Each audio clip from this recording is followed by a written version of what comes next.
So we're just going to go for the second move of the yoga and weight sequence. So again, we're using two arms with this and one leg. We're going to empty one leg and fill up the next, as with all these.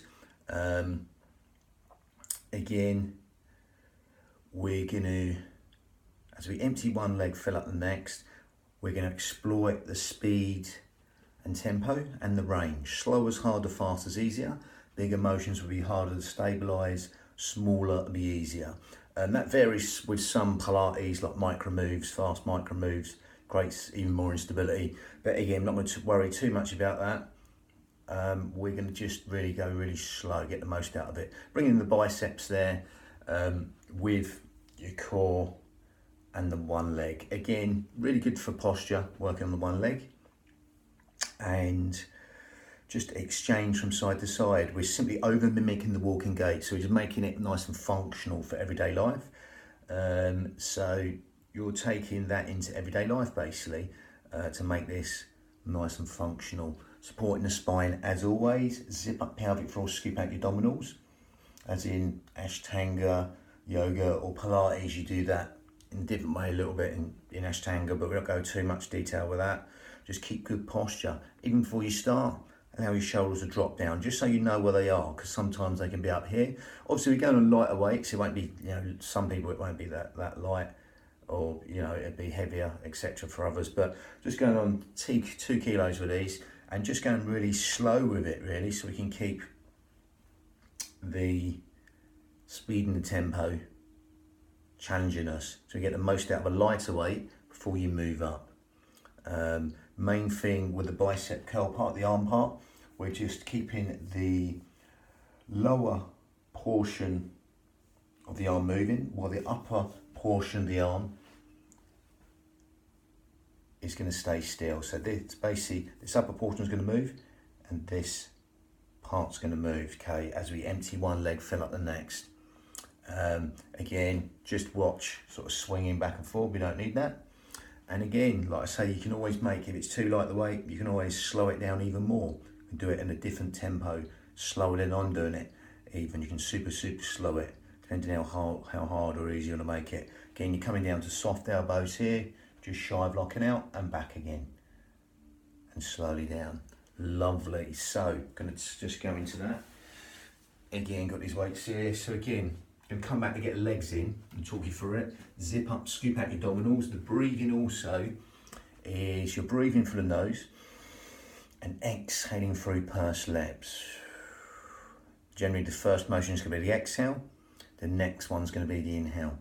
Okay, again, if you got it the wrong way around, it wouldn't kill you. Don't get too hung up. Just simply calibrate and synchronize the breath and the motion. Integrate the breath and the movement. It's going to go back. Just let them shoulders down, just so you know where they are. And again, from here, you're going to empty one leg, fill up the next. So shoulders over hips, head over shoulders. Let them shoulders melt down in towards the body. So a trickle of water just running down the back and dispersing. Mount the shoulders over hips, head over shoulders. We're going to start easier and then progress up. Okay, so again, you can just slowly come up, partially empty one foot and come back down. Lift the heel and back down. Keeping the hips in the same plane. So if you've got sort of headlights on your hips and they're facing the front, okay? Not sort of searchlights all over the show. Gather in, throw that corset on, zip up on the hollow, here, and slowly back down. Exploit that negative phase. With the breathing, you're going to zip up pelvic floor, scoop out your abdominals. Again, you're going to exhale, first motion, breathing, come back. Soft elbows at the top. Just moving the lower portion of the arm and keeping the upper portion still. Okay, so from there, if you want to take it on a level, depending where you're at, you can just lift a millimetre off the floor and slowly back down. Okay, again, sometimes it's hard to do. That makes you, if you do a little motion to start off with, that helps you lengthen out between big toe, little toe, easier, because we're mimicking these little micro moves of everyday life, and they're like millimetres. So again, that's a good one to get that awareness, to gather in, zip up and hollow. If you want to move on higher, then you just exploit the range, speed and tempo. So come up a little bit higher, higher you come, the harder it is. If it's a little bit lower, that's fine. Just see what suits you. Exploit the range, speed and tempo to make it as easy or as hard as you want. Again, it's your union of your mind and body. So again, if you want to come up higher, you can do. And slowly back down, gathering against the instability, navel towards the spine. Feel that soft cushion of the earth, so that foot just melts back in towards the floor, and then go again. Exhale, first motion, breathing, come down. Okay, if you want to start with feet slightly wider than hip width apart, you can do. Optional, exhale, first motion, breathing, come back down. Okay, or you can just come back into alignment. With this one, I'm more going for alignment, so I'd say just keep the feet in line with knees in line with hips, basically a sort of natural standing posture. Some people will say slightly wider than hip width apart. See what suits you, nothing set in stone.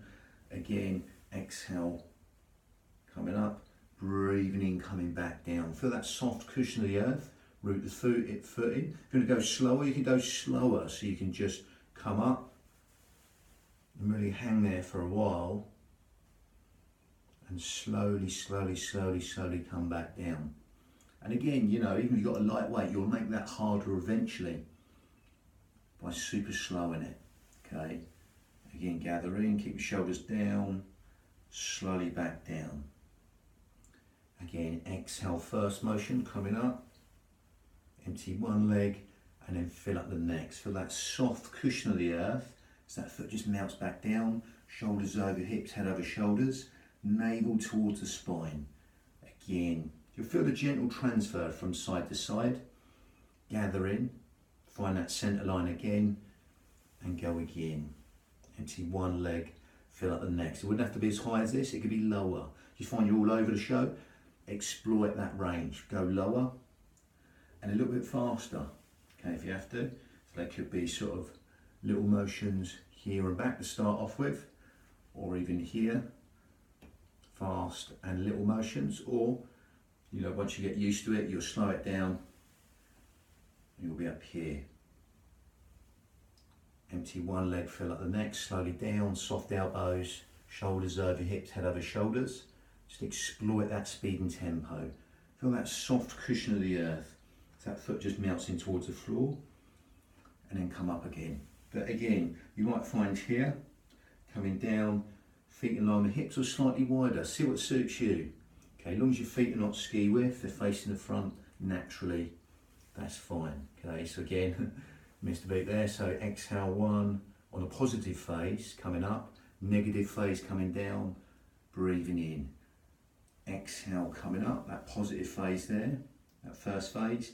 Breathing in, coming down. This is where we really exploit the speed and tempo. This is the hardest bit, the negative phase of all these exercises. So that's where we really exploit the speed and tempo. Slow is harder, fast is easier. Exhale, positive phase there. Breathing, come back down. This is where you can really exploit the speed and tempo. This is the hardest part, okay, of any exercises there. And again, exhale, breathing in, coming back down. Shoulders over hips, head over shoulders. Lengthen up from the crown as if you've got a puppet string, a hook, a brace on your head, pulling your head up towards the ceiling. Again, I've lost count of how many I did there, but again, just go for about 14, something like that. Obviously with the reps, see what suits you. Generally say like sort of 12 to 20 is endurance range, whatever. But really it's how slow you do it.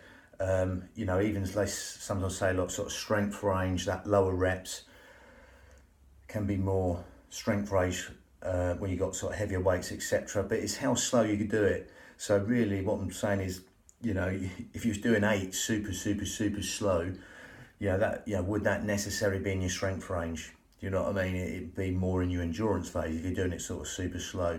So it's out, basically it's how slow you do it, okay? And that'll make it as hard or as easy as you like.